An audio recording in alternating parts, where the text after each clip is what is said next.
જય શ્રી કૃષ્ણ. શ્રી સત્સંગ ધારામાં આપનું સ્વાગત છે.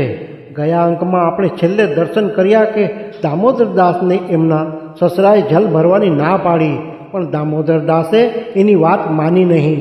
જલ ભરવાની સેવા ચાલુ જ રાખી. અહીં આપણે સત્સંગને વિરામ આપ્યો હતો. આજના સત્સંગમાં ઉષ્ણકાળના સમયમાં બનેલ એક પ્રસંગના દર્શન કરશું. ઉષ્ણકાળનો સમય હતો. સખત ગરમી પડવા લાગી હતી. એક દિવસની વાત છે. દામોદરદાસ ઠાકોરજીને પોઢાડી મંદિરના બારણા બંધ કરી અગાસીમાં જઈને ખુલ્લી હવામાં સૂઈ ગયા. બારણા બંધ હોવાથી ઠાકોરજીને ભીતર ગરમી થવા લાગી. દામોદરદાસને ત્યાં એક દાસી હતી. એ પણ દૈવી જીવ હતી અને શ્રી મહાપ્રભુજીની કૃપાથી એમની સેવક હતી. મંદિરની સેવાથી પરવારી રોજ રાતે મંદિર પાસે જ સૂઈ જતી.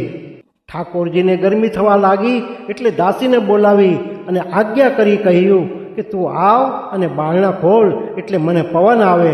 દાસીએ ઉઠીને બારણા ખોલ્યા અને ભીતર જઈને ઠાકોરજીને પંખો કરવા લાગી. થોડી વાર બાદ ઠાકોરજીએ કહ્યું, હવે તું જા અને સૂઈ જા, મારે પણ હવે પોઢવું છે. દરવાજા બંધ કર્યા વગર દાસી જઈને સૂઈ ગઈ. દામોદરદાસ સવારે ઉઠી સ્નાન કરીને અપરસમાં મંદિર પાસે આવ્યા તો જોયું કે મંદિરના બારણા ખુલ્લા છે.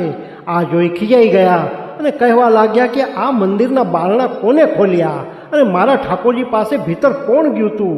ત્યારે દાસીએ કહ્યું, મેં બારણા ખોલ્યા અને ભીતર પણ હું જ ગઈ હતી. ત્યારે દામોદરદાસે ખીજાતા સ્વરે કહ્યું, તું કોને પૂછીને ભીતર ગઈ હતી અને તારે મંદિરમાં એવું શું કામ હતું? ત્યારે દાસીએ કહ્યું, રાતે મંદિરના બારણા બંધ હોવાથી ઠાકોરજીને ગરમી થવા લાગી હતી, એટલે ઠાકોરજીએ મને બોલાવી અને આજ્ઞા કરી કે તું આવીને બારણા ખોલ જેથી મને પવન આવે. એટલે મેં બારણા ખોલ્યા અને ભીતર જઈને પંખો કર્યો. દાસીની વાત હજી પૂરી થઈ નહીં ત્યાં ઠાકોરજી દામોદરદાસને ખીજાઈને કહેવા લાગ્યા, દામોદરદાસ, એને ખીજાવ નહીં, ભૂલ એની નથી, ભૂલ તમારી છે. તમે તો રાતે મંદિરના દરવાજા બંધ કરી અગાસીમાં જઈને ખુલ્લી હવામાં સૂઈ ગયા. મારો વિચાર કેમ ન કર્યો? જો તમને ગરમી થાય તો મને ગરમી ના થાય? તમે ફક્ત તમારા સુખનો વિચાર કર્યો, મારા સુખનો નહીં. દોષ તમારો છે અને ખીજાવ છો એને. દામોદરદાસને થયું કે ભૂલ તો મારી જ છે. મેં સેવામાં સાવધાની ન રાખી. મેં તત્સુખનો વિચાર કેમ ન કર્યો? પોતાની ભૂલ સમજાતા મનમાં બહુ જ તાપ થયો, બહુ જ ગ્લાનિ થવા લાગી. અને દામોદરદાસે ઠાકોરજી પાસે ક્ષમા માંગી અને એક પ્રતિજ્ઞા લીધી કે જ્યાં સુધી નવું મંદિર સિદ્ધ નહીં થાય ત્યાં સુધી હું અન્ન અને જલનો ત્યાગ કરું છું. એ સમયે એમની પત્ની ત્યાં જ ઊભા હતા. એમણે દામોદરદાસને કહ્યું, અરે આમ કાંઈ અન્ન જલનો ત્યાગ કરાતો હશે? મંદિર કાંઈ એમ 2-4 દીમાં થોડું બની જાય? આવી પ્રતિજ્ઞા ન લ્યો. ત્યારે દામોદરદાસે કહ્યું, તો ઠીક છે, હું ફક્ત ફળાહાર કરીશ, પણ અન્ન તો ગ્રહણ નહીં જ કરું.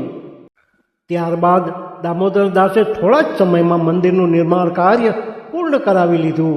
સુંદર મજાના ઝરોખા, જારીવાળા બારણા, બારી, તિબારી, ચોક, નિજ મંદિર બધું ઠાકોરજીને સોહાય એવું સુંદર મંદિર સિદ્ધ કરાવ્યું. ત્યારબાદ ઠાકોરજીને નવા મંદિરમાં પધરાવી ઉત્સવ કર્યો. ઠાકોરજી દામોદરદાસથી બહુ જ પ્રસન્ન થયા.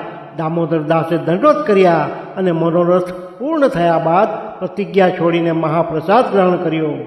દામોદરદાસ સંબલવાળા આવા પરમ ભગવદીય અને શ્રી મહાપ્રભુજીના કૃપા પાત્ર સેવક હતા. દામોદરદાસના ચરણોમાં વંદન કરી આજના સત્સંગને આપણે અહીં જ વિરામ આપીએ. શ્રી વલ્લભાધીશ કી જય.